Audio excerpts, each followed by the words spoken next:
In 1773, a man stood before the British Parliament and defended himself against charges of corruption. He had accepted personal payments totaling £234,000 from an Indian ruler, whose throne he had just helped secure through a staged military battle. In today's terms, that is roughly $40 million, received personally by a private company employee, from a transaction that handed his employer control over 30 million people. When Parliament asked how he could justify it, his answer has echoed through history. He said he was, and these are his words, astonished at his own moderation. The man was Robert Clive, and the employer he was defending was the East India Company, a corporation founded by 125 merchants in 1600 with a starting capital of £72,000. A private company that by the time Clive stood before Parliament governed more human beings than any government in Europe, commanded an army twice the size of the British military, taxed Bengal farmers, controlled the opium trade between India and China, and had recently gone to the British government begging for a £1.5 million emergency loan to avoid bankruptcy. A private corporation, too big to fail, governing a subcontinent in 1773. This is not a metaphor. This is the documented history of the first multinational corporation the world had ever seen. And the playbook it wrote is still in use today. On December 31, 1600, Queen Elizabeth I signed a royal charter. It granted 125 English merchants exclusive trading rights with Asia. They called themselves the Governor and Company of Merchants of London, trading into the East Indies. Their starting capital was £72,000. They had 15 ships. Their ambition was spice. Pepper, cloves, nutmeg, and cinnamon were selling in London at 30 times what they cost at source. The profit motive was specific. The mechanism to capture it was new.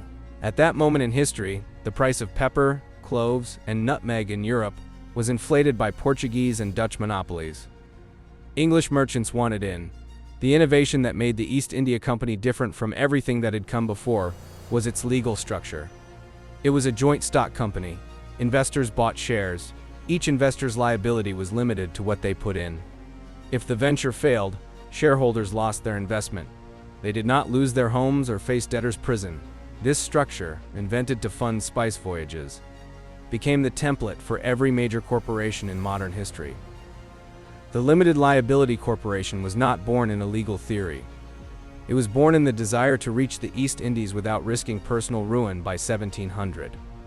The company had established trading posts across India. By 1720, it accounted for 15% of all British imports. A tenth of all revenue entering the British exchequer came from customs duties on company goods. The company was not merely a commercial enterprise, it was a pillar of the British state's finances. And the British state knew it, which is why, when the company later ran into trouble, the state could not simply let it collapse. Then came the pivot that changed everything, in 1757. The company stopped trading and started conquering. If you already knew this part of the story, drop a £sign in the comments. I want to know how many of you have been down this rabbit hole before. On June 23, 1757, Robert Clive led 3,000 company soldiers against the army of Siraj ud-Dowlah, a mix of British regulars and Indian sepoys, against the Nawab of Bengal. The Nawab's army numbered approximately 50,000 men. Under normal circumstances, the outcome should not have been close, but Clive had made a private arrangement with one of the Nawab's generals, Mir Jafar. Mir Jafar agreed to betray his commander. In exchange, he would be installed as the new Nawab. The battle at Plassey lasted less than a day. The Nawab's army collapsed. Siraj ud-Dowlah was captured and executed. What followed was not governance, it was extraction. Mir Jafar, the new Nawab, paid the company 17.7 million rupees in restitution, roughly £2.5 million at the time. He gave Robert Clive personally £234,000. He granted the company zamindari rights over the 24 parganas, the land tax revenues of a region containing millions of people. The Battle of Plassey was not a military engagement. It was a corporate acquisition funded by betrayal and paid for in human sovereignty. No parliament voted on it, no public approved it. The company's board in London received the news as good business. Bengal was the most prosperous province in India. Its textile industry supplied markets from London to Beijing. Its agricultural output fed 30 million people. Under the East India Company, all of this became a revenue stream. Company officials were permitted, encouraged, to collect personal payments from Indian rulers, merchants, and landowners. They returned to England as millionaires. They built country estates. They bought seats in parliament. They were called nababs, a corruption of nawab, the title of the Indian rulers whose wealth they had taken. Some of them used that wealth and those parliamentary seats to defend the company's interests in London. The corruption was circular and self-reinforcing. Subscribe, there is a lot more where this came from. Here is what the history books rarely linger on. In 1770, Bengal experienced a catastrophic famine. The monsoon failed, crops died. Across the province, an estimated 10 million people, 1/3 of Bengal's entire population, died of starvation during the famine. The East India Company continued collecting land taxes. The company's revenue officers pursued collection aggressively, even as the population they were taxing was dying. Company revenues from Bengal held relatively steady through the famine years. The human cost was invisible to the balance sheet. Warren Hastings, the company's governor in Bengal at the time, acknowledged the famine had destroyed 1/3 of the province's cultivated land. He continued the tax collection. 2 years later, the company itself nearly collapsed. The problem was structural. It had conquered too much too fast. By 1780, it fielded 200,000 soldiers. Half of the company's entire income went to military costs. Commercial revenues could not keep pace. In 1772, the company went to Parliament with an emergency request. It needed a £1.5 million government loan, or it would default. Parliament agreed, but the price was the Regulating Act of 1773. Parliament gained oversight. A Governor General was appointed. The company's dividends were capped. The irony was total. A private corporation that had conquered a subcontinent, that taxed 30 million people, that commanded the most powerful army in Asia, it was too poorly managed to remain solvent. And the government bailed it out, not because the government believed in the company's mission, because the company was too embedded in British finances, British politics, and British imperial ambition to be allowed to fail. The company recovered, and it continued to expand. In the early 19th century, it moved into an entirely new business, opium. The company grew opium in Bengal. It smuggled that opium into China, illegally under Chinese law. The proceeds financed the company's purchases of Chinese tea. When China's emperor attempted to halt the trade and seized 20,000 chests of British opium in 1839, Britain declared war, the First Opium War.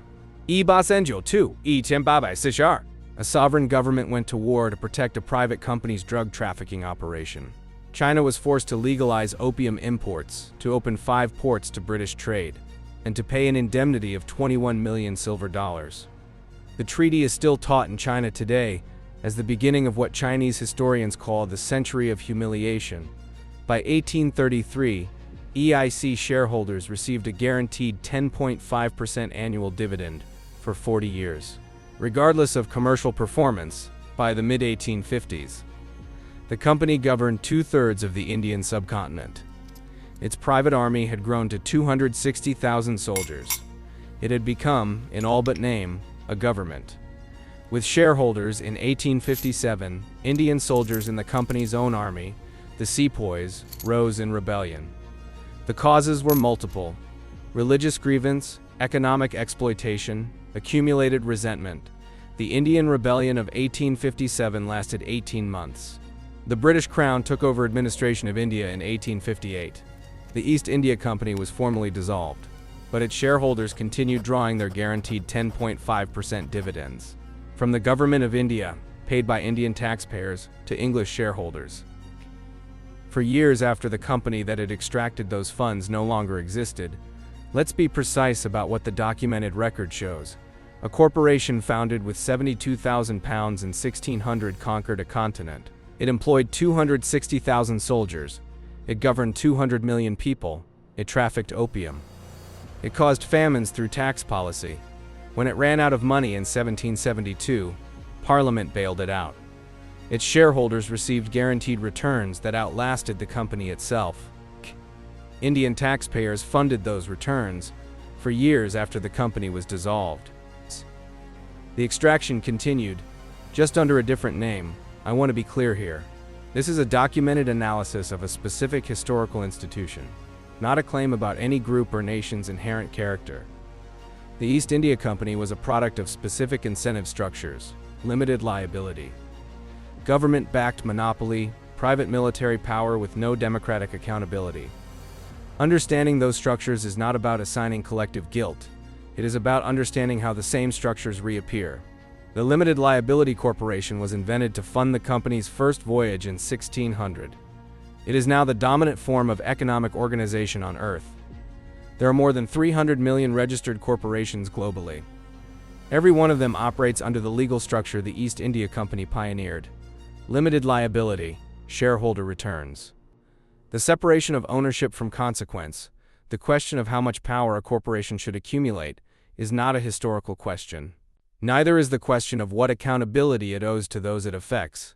The East India Company asked it first, and the answer it gave lasted 258 years. In 1600, 125 merchants answered, "A corporation may accumulate unlimited power. It may govern people who did not choose it. It may field armies, traffic drugs, collect taxes, and when it fails, the public may bail it out." The debate about that answer has not ended. The verdict on the East India Company. Founded with £72,000 in 1600. Dissolved in 1858, having governed half a continent. A private corporation governed 200 million people, commanded 260,000 soldiers, and ran the world's largest drug trafficking operation. When it went bankrupt from mismanagement, the government it served bailed it out and let it continue. Its shareholders collected guaranteed dividends even after it was dissolved. The most powerful corporation in history was answerable to no one except its shareholders next.